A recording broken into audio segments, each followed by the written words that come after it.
and welcome back to Overbooked. I'm Amanda, and today we're going to be talking about all the books that I read in August. It smells so good in here. We just got a new candle, and it's like coffee, mocha. It's so good.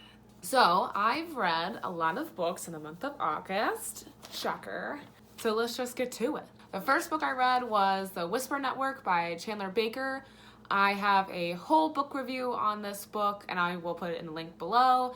So I'm not going to get too much into this, but essentially it's a book about three women who are very close friends and who are all lawyers at a very successful athletic company. And they kind of band together to take down one of the men in their company. And it's like a twisty kind of book. There's mystery, there's female friendships, all this kind of stuff going on. I really enjoyed it. There was some cons I didn't like. There was some things I didn't like about it, but to hear all about that, go to my review. Check her out. The next book I read was The Cactus by Sarah Haywood.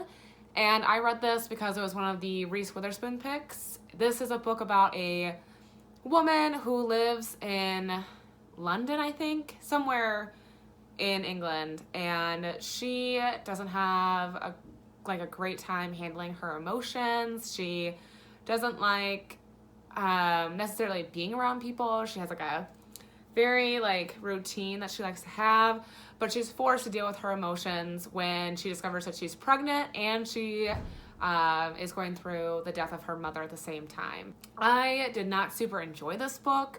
I didn't think it was that great. I didn't really like any of the characters. I kind of saw the twist coming, and I don't know. I thought it was kind of just too drawn out. It was kind of a longer book, and I felt like there was just too much fluff in it, and I just didn't really enjoy it. Not one of Reese's best picks, but whatever.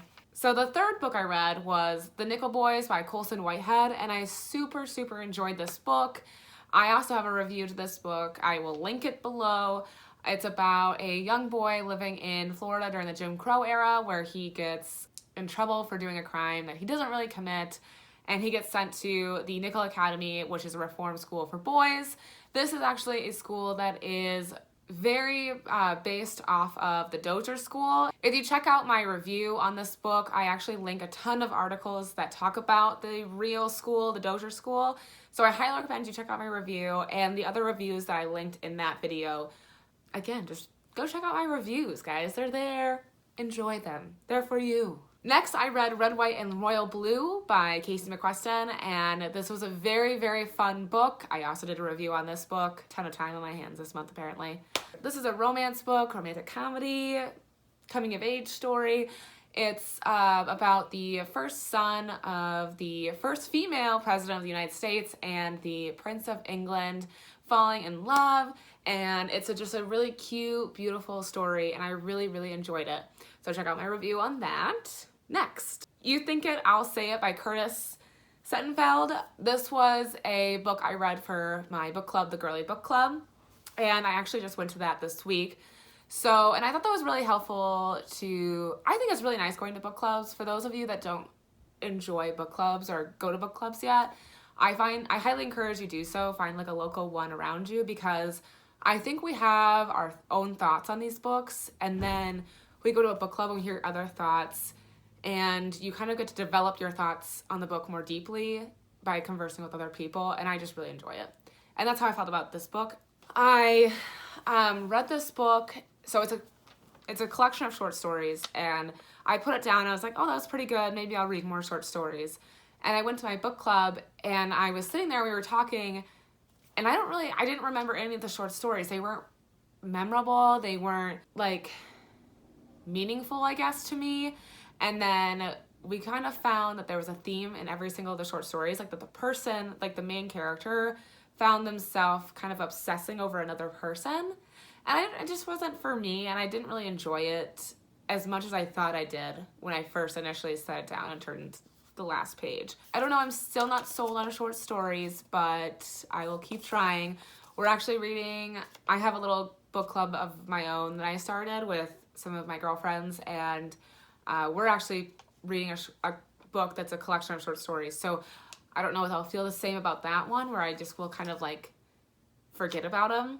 and if they all have a reoccurring theme in them. So that'll be interesting to see. Again, that was You Think It, I'll Say It by Curtis Sittenfeld, and I don't know, I just didn't super enjoy it. This was also a Reese Witherspoon pick in 2018, so that was kind of interesting to know as well. But I don't know, it wasn't awesome, but I don't regret picking it up because I think it was nice to kind of get outside of my comfort zone. So the next book I read was Sugar Run by Mesha Marin, about a woman who is convicted of a crime when she is 17 or 18, and then she goes away to prison, and she is released like 30 years later. 30 years? 20 years? She's like in her 30s when she gets released, and it's just about her life coming out of prison, and she falls in love with a young mother, and they're like very crazy life that happens after that. I enjoyed this book, but I think that I have some thoughts on it. It was very slow moving. It was very, there's a Instagrammer that I really like, and I will tag his link below, and it's like Shelf by Shelf. And I was reading his review about this book, and it's very slow moving, and it has a lot of grit. And I think grit is a very accurate word to describe this book. There's a lot of grit. There's a lot of just like, you know, we're just getting through the day. And I also thought that it showed a really good perspective on how people who have been in prison for so long, especially if you're convicted of a crime at such a young age and then are released, and how they're expected to just kind of go back to normal. I thought, and even though it's not a huge part of the story, I guess, well, I think it kind of is, but I think it's only mentioned a couple times, but she calls all these places in her town that she's living, and that they hire, you know, convicts or people with a criminal record, and none of these places do, and she's jobless because no one will hire her. And I think it's just, I think we kind of forget. I think a lot of us are just like, well, you know, these people that are criminals just like keep committing crimes over and over again, but there's a reason why, because they can't find a job. There's no programs in place to really help them get back on their feet.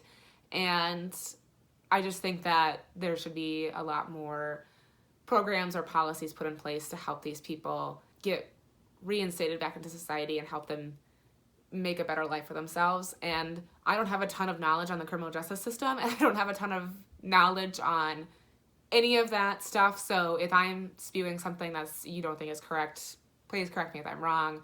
Again, I don't have a ton of knowledge on it.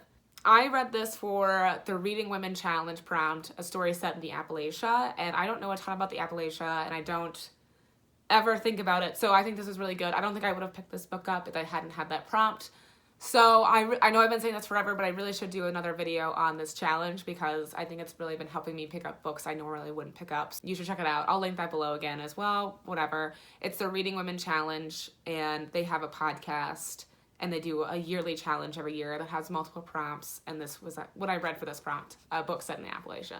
So those were all the books I read in August. I am currently reading a book called A Woman Is No Man, and I don't know how to pronounce the author's name.